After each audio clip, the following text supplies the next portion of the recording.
Estão a ver que a sombra já não tem nada a ver com a anterior. Né? Lembro-se que eu vos disse que eu pus a luz de maneira a chegar à chaminé. Pronto. Mas para este plano não resultava ter a luz ali na chaminé. Pronto. A luz do que está a fazer está mais alta. Para quando ele passa, ainda vemos um bocadinho do rosto.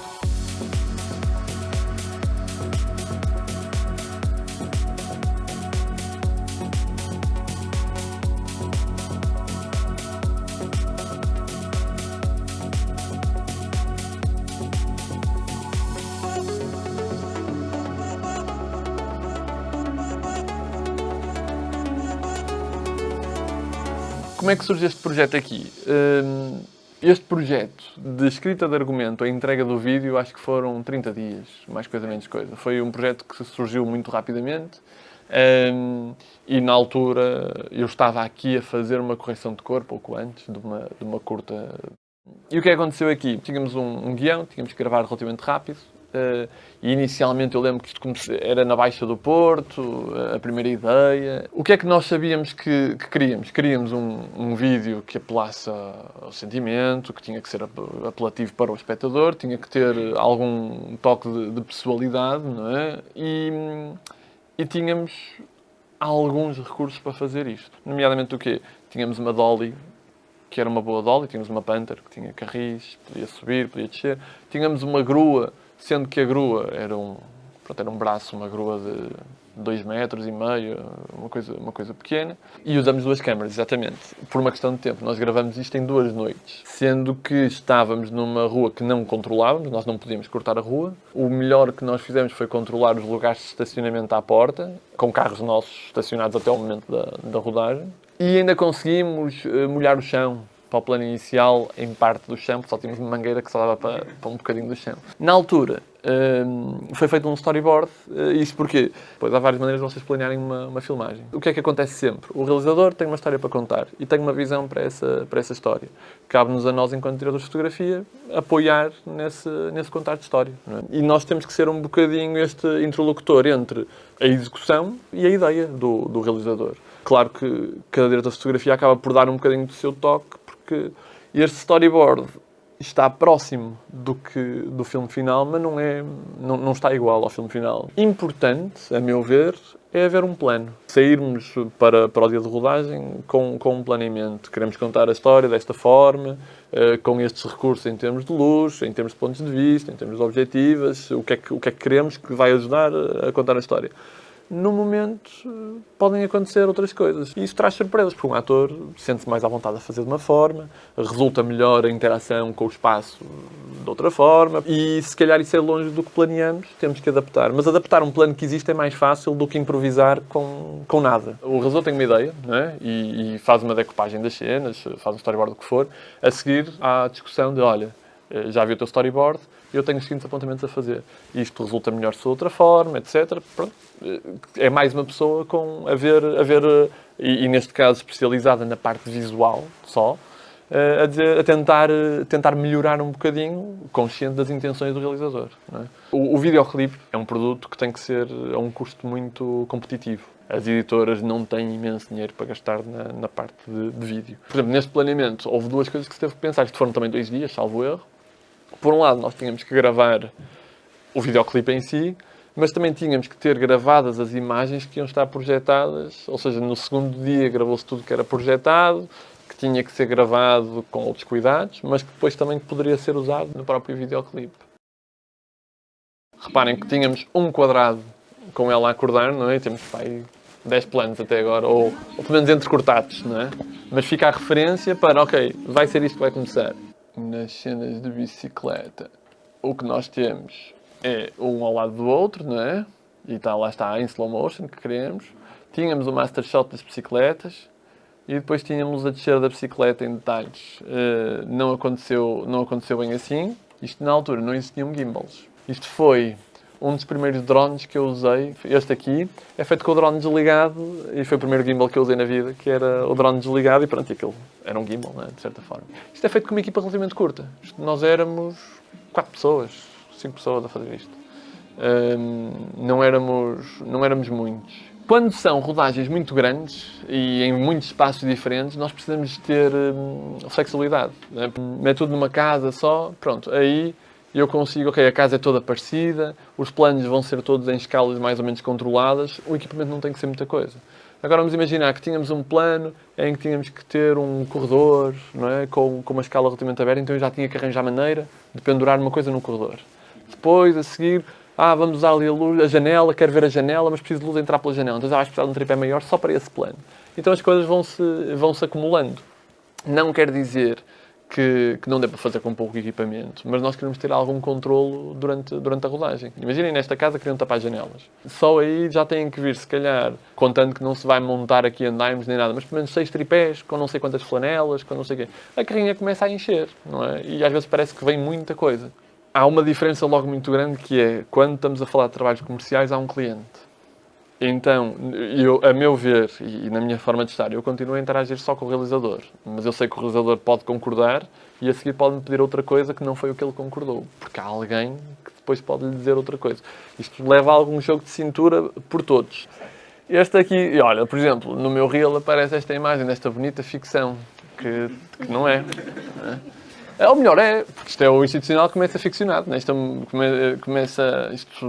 é supostamente uma casa nos anos 60 ou assim, em que temos uma mãe a cozinhar e tal. Isto são as primeiras memórias de um miúdo relacionado com os tais tachos. Não é? E depois, novamente, as produtoras, felizmente, querem fazer vídeos que se diferenciem, não é? E então criam copies diferentes, para termos institucionais diferentes.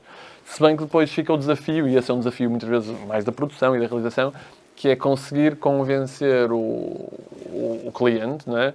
Que vale a pena, primeiro, o gasto do dinheiro extra, e mesmo depois de convencer isso, que não se tem que mostrar a máquina toda sempre da mesma maneira. Eu acho que toda a gente já passou por coisas deste género, porque se calhar, pronto, às vezes a mensagem chega melhor de outra forma.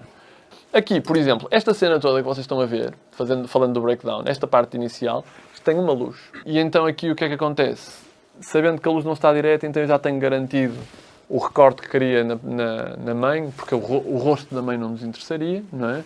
Então nós temos uma luz suave lá de fora, indireta, e que já nos daria aqui uma base de enchimento para a própria cozinha. Atrás de mim tem outra porta, que também tem outra divisão, e essas janelas dessa divisão também estão abertas para eu ter um bocadinho de enchimento no restante, não é?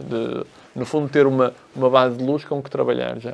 E depois o que eu queria era acrescentar a minha luz principal, o meu sol, que foi colocado, está ali do lado esquerdo, baixinho, dá para ver que ele está abaixo desta altura da panela, não é? Porque a sombra da panela está acima dele. Mas porque é que interessava estar nesta altura? Porque eu precisava de luz aqui nesta zona da chaminé, porque senão isto ficava aqui um retângulo muito escuro. E precisava também que chegasse aqui na mesma, mas ter esta gradação de luz na parede. Porque a parede acaba por ser o personagem principal depois aqui. Aqui, a luz que ele tem no rosto é a luz lá de fora. Ele tem um recortezinho. Estão a ver que a sombra já não tem nada a ver com a anterior. Né? Lembra-se que eu vos disse que eu pus a luz de maneira a chegar à chaminé. Pronto. Mas para este plano não resultava ter a luz ali na chaminé. Pronto. A luz o que está a fazer está mais alta. Para quando ele passa, ainda vemos um bocadinho do rosto. Nós estamos a lidar com espectadores, não é? O que é que nós estamos a fazer? Estamos a transformar um ambiente que é tridimensional, onde nós estamos a gravar, que vai passar para um ambiente bidimensional, que é uma tela. A partir do momento que fazemos isto, nós temos então que convencer que o espaço é tridimensional. Mas a tendência é então credibilizar este espaço 3D. E o nosso olho procura, em primeiro lugar, logo os pontos mais luminosos. Por exemplo, o showroom é praticamente a luz do showroom, que é esta mais clarinha, e depois é acrescentado aqui, isto é a nossa luz, não é? Que está a refletir aqui, aqui e aqui. É acrescentado isto quase como um recorte, não é uma beca, é assim um kickerzinho de lado, que me dá logo um bocadinho mais de profundidade a isto. O que é que ele faz? Além de iluminar isto, dá uma cor diferente aqui e aqui, porque cria uma sombrinha. E esta sombrinha que existe aqui, então a prateleira já é 3D também. Né? Voltamos à questão da necessidade de haver sombras. Porque o pessoal, está ali uma sombra, isto não funciona. Não, ainda bem que há sombras também. Pronto, aqui nestas máquinas é procurar os buracos das máquinas para conseguir pôr um bocadinho de luz para a panela ficar logo, já está limpinho, assim, não é? Porque senão tudo isto é escuro. No Gabriel, nós o que fizemos foi visitas técnicas e o nosso plano depois era isto. Este é o meu caderno. A minha letra, pronto, é o que é. Mas era isso, fazíamos plantas, como tu referiste. Há alturas que convém já ter as coisas desenhadas, ou isto desenhei lá, não sei. Pela qualidade dos desenhos, portanto, pode ter sido lá. Esta parte, porque para explicar ao chefe eletricista, olha, vamos pôr aqui, digo eu, pois, novamente, como a mim me mostra um storyboard e eu dou a minha chega, eu mostro uma planta de luz ao chefe eletricista e ele dá a chega dele, não é? Olha, isto resulta melhor se for assim, se for assado, ou não é possível isso, mas proponho tanto isto. E pronto, e nós íamos com este plano, não é? O que é que tínhamos? Tínhamos um caderno com tudo cena a cena, e isto era bom porque era a nossa revisão da matéria dada, de certa forma, não é? Tipo, tínhamos, olha, e isto foi o que nós combinamos. E depois desta primeira leitura, o que é que aconteceu?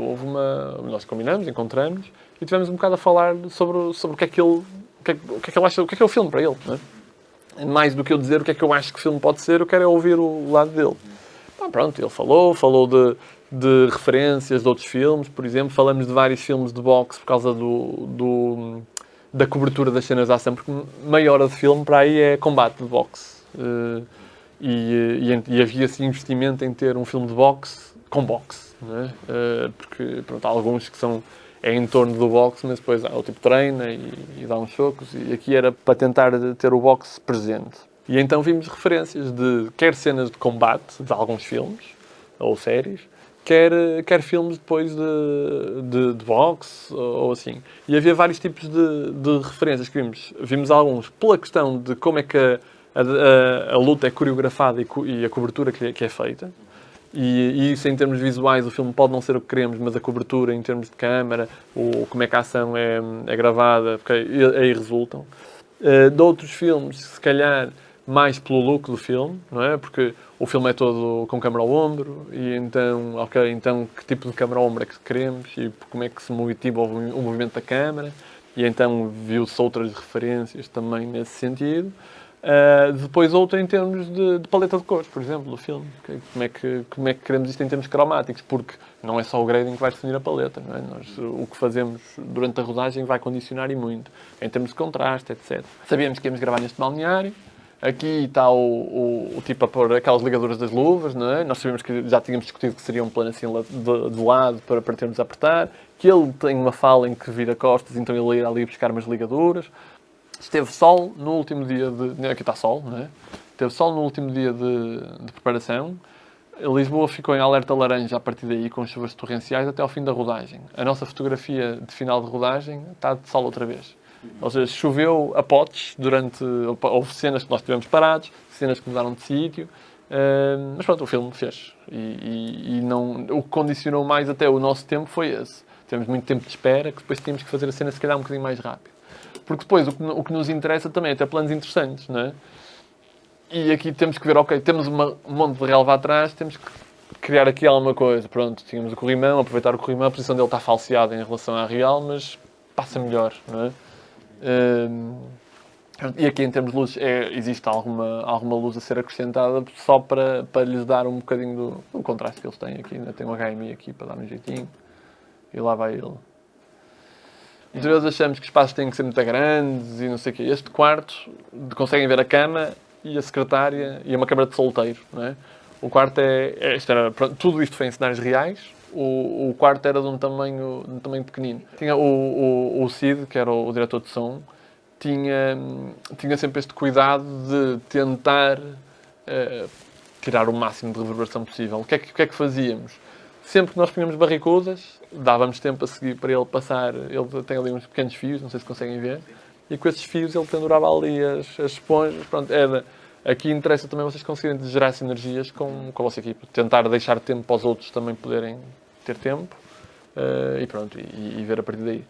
Nós temos muitas cenas que são noite no filme, que são gravadas de dia, e depois vou-vos mostrar uma que é de noite a fazer, mas de dia, que era no ginásio. Tudo que é ginásio é de noite, porque o ginásio tinha que funcionar.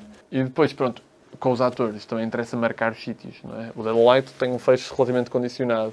Por um lado vai gerar mais contraste, porque fica mais dura a luz, mas permite-me iluminá-los sem iluminar o quarto todo, que é um quarto muito pequenino, uma fonte muito grande, vai sempre espalhar muita luz, a não ser que esteja flagada, etc.